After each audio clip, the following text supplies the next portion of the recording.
Election জিকিলে মই 1 লাখ ল'ৰা ছোৱালীক চাকৰি দিম সবে ভাবিছিলে যে 1 লাখ দিব পাৰিব নেকি এইটোতো মিছা কথা কৈছে তথাপিতো মৰমতে ভোটটো দি দিছো কিন্তু আজি আপোনালোকে দেখিছে যে আমি 1 লাখ নহয় আমি এই মাহত যি নিযুক্তি দিম আমাৰ নিযুক্তিয়ে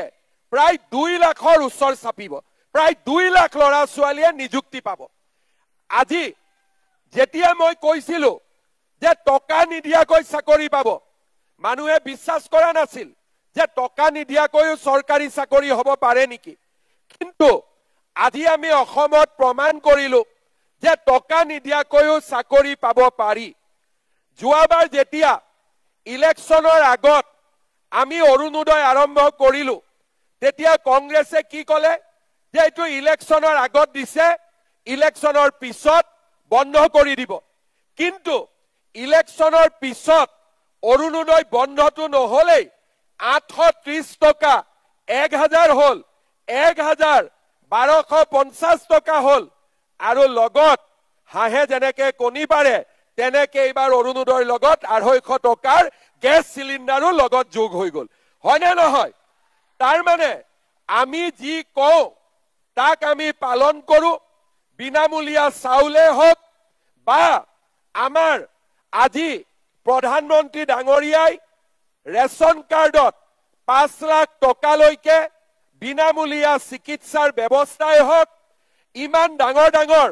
নেশনেল হাইৱে বনোৱাই হওক আমি যিবিলাক প্ৰতিশ্ৰুতি দিছিলো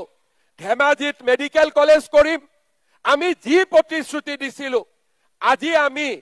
এটা এটাকৈ সকলোৰে প্ৰতিশ্ৰুতি আমি ৰক্ষা কৰিছো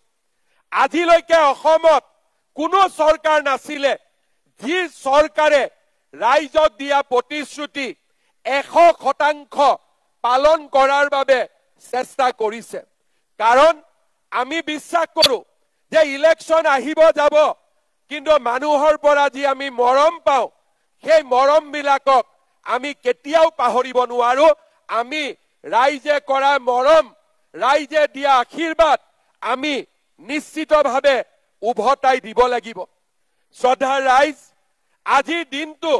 মোৰ বাবে এটা আনন্দৰ দিন মই লোকসভা ইলেকশ্যনৰ সময়ত জোনাই আই মাতৃসকলক প্ৰতিশ্ৰুতি দিছিলো যে আমি আপোনালোকক ইলেকশ্যনৰ পিছতেই 10,000 টকাটো দিয়াৰ ব্যৱস্থা কৰিম আজি আপোনালোক ইয়াত উপস্থিত আছে 11টাৰ মিটিং 9টা বজাতে আপোনালোক ইয়াত আহিছে তাৰ মানে আপোনালোকে জানে যে আজি মামা আহিব আমাক টকাটো দিবই এইটোকে কয় বিশ্বাস আৰু এই বিশ্বাস আমি সদায় ৰাখিবৰ বাবে চেষ্টা কৰো মই আজি এই কথাখিনি আপোনালোকক এই কাৰণে কৈছো যে আমাৰ অসমত স্বাধীনতাৰ পিছত মানুহে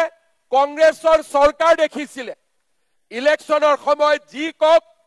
কোনো দুখীয়া মানুহে চৰকাৰী আঁচনি পোৱা নাছিলে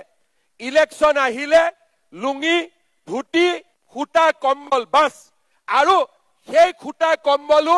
মানুহে নাপাইছিলে সেই খুটা কম্বল লবৰ কাৰণেও বাৰে বাৰে মিটিঙত আহিব লাগে 100 গৰাকীয়ে পায় 200 গৰাকীয়ে খালি মুখে উভতি যায় এইটো আছিল কংগ্ৰেছৰ দিন কিন্তু আজি ইয়াত যিমান আহিছে কোনেও খালি মুখে উভতি যাব নালাগে সকলোৱে 10,000 টকা লৈহে উভতি যাব এইটোৱে হৈছে কংগ্ৰেছ আৰু বিজেপি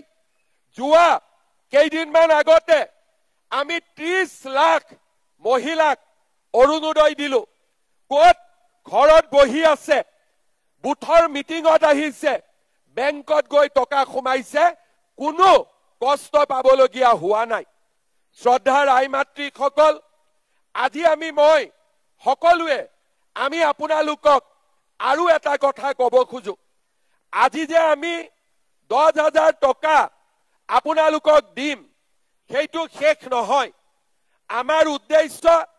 10,000 টকা দিয়া নহয় আমাৰ উদ্দেশ্য জোনাই সমষ্টিৰ আই মাতৃসকলক লাখপতি বাইদেউ বনোৱা আমাৰ সংকল্প আৰু আমাৰ প্ৰতিশ্ৰুতি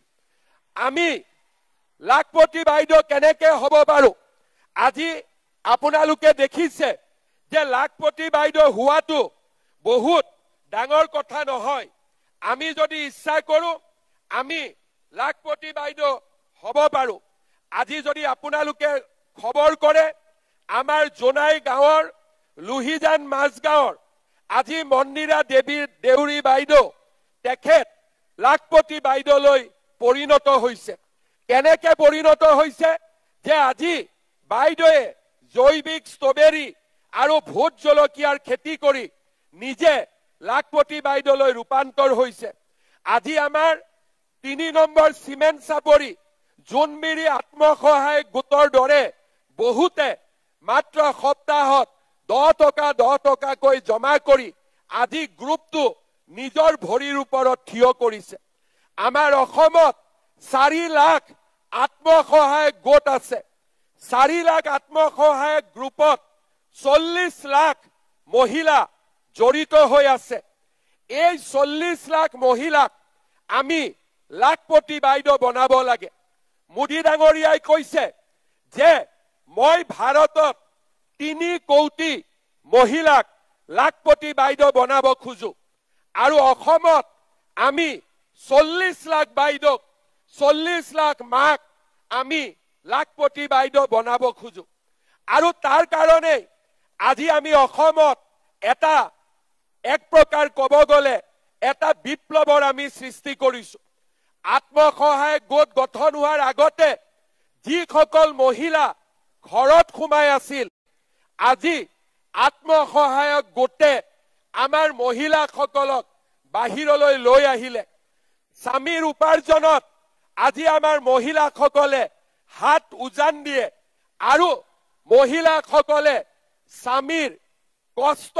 অলপ হলেও কমাবৰ কাৰণে চেষ্টা কৰে নিজৰ লৰা ছোৱালীক শিক্ষিত কৰিবৰ কাৰণে প্ৰচেষ্টা কৰে আজি আমাৰ অসমৰ নাৰী শক্তিয়ে এক প্ৰকাৰ কব গলে গোটেই ৰাজ্যখনতে এক নতুন বিপ্লৱৰ সৃষ্টি কৰিছে সেইবাবে মই কেতিয়াবা কওঁ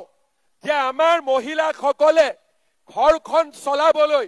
যিমান কষ্ট কৰে মোৰ লগত যদি আৰু টকা থাকিলেহেঁতেন মই হয়তো অৰুণোদয় আঁচনিও একেদিনাই 3000 টকা কৰি দিলোহেঁতেন কিন্তু আজি আমি দুখীয়া দেশ তথাপিতো আজি আপোনালোকে দেখা পাইছে যে 830 টকাৰ পৰা অৰুণোদয় 1250 আৰু 250 টকা গেছ এতিয়া 1500 টকালৈকে যাবৰ বাবে আৰম্ভ কৰিছে আজি আমি 10,000 টকা মহিলাসকলক ইয়াত দিম কিন্তু 10,000 টকাত আমি ৰখি নাযাওঁ কাৰণ আমি লাখপতি বাইদেউ হ'ব লাগিব আৰু তাৰ কাৰণে মই আপোনালোকক কেইটামান পৰামৰ্শ দিব খুজিছো আজি 10,000 টকা পোৱাৰ লগে লগে আমি সকলোৱে এটা মোবাইল কিনি ল'ব লাগিব কোনে কোনে মোবাইল কিনিব কিনিব লাগিব নে নাই মোবাইল নালাগে কাক কাক মোবাইল কিনিব নালাগে হাত দাঙকচোন আচ্ছা এতিয়া আপোনালোকে বুজি পালে যে 10,000 টকাটো দি আমি মোবাইল নিকিনো ঠিক আছে কি কৰিম আমি এই 10,000 টকা দি আমি 3টা কাম কৰিব পাৰো এক নম্বৰ এই 10,000 টকা আমি যদি গ্ৰুপত দিওঁ গ্ৰুপত 1 লাখ টকা হ'ব আৰু 1 লাখ টকা দি আপোনালোকে যদি ব্যৱসায় কৰে বেংকেও আপোনালোকক আৰু লোন দিব এইটো হল মোৰ প্ৰথম উপদেশ যে যিবিলাকৰ গ্ৰুপটো খুব ভাল আৰু মহিলাসকলৰ মাজত সম্পৰ্ক ভাল কাজিয়া পেচালো নহয় তেনেহলে 10,000 টকাটো গ্ৰুপত দিয়ক 1 লাখ টকা হ'ব আৰু 1 লাখ টকা দি আপোনালোকে বহুত ধৰণৰ ব্যৱসায় কৰিব পাৰিব আৰু বেংকেও আপোনালোকক বেছিকৈ লোন দিব 1 নম্বৰ 2 নম্বৰ যে নহয় আমি গ্ৰুপত নিদিও আৰু আমি নিজে কিবা এটা কাম কৰিম কোনো আপত্তি নাই আপোনালোকে নিজে হাঁহ কুকুৰা পালন কৰক, গাই গৰু পালন কৰক, আপোনালোকে আমাৰ শালত কাপোৰ বুৱক, মৌ-মাখি পোহক, সৰু দোকান এখন দিয়ক, আমাৰ কোনো আপত্তি নাই। এইটো হল 2 নম্বৰ। 3 নম্বৰটো কি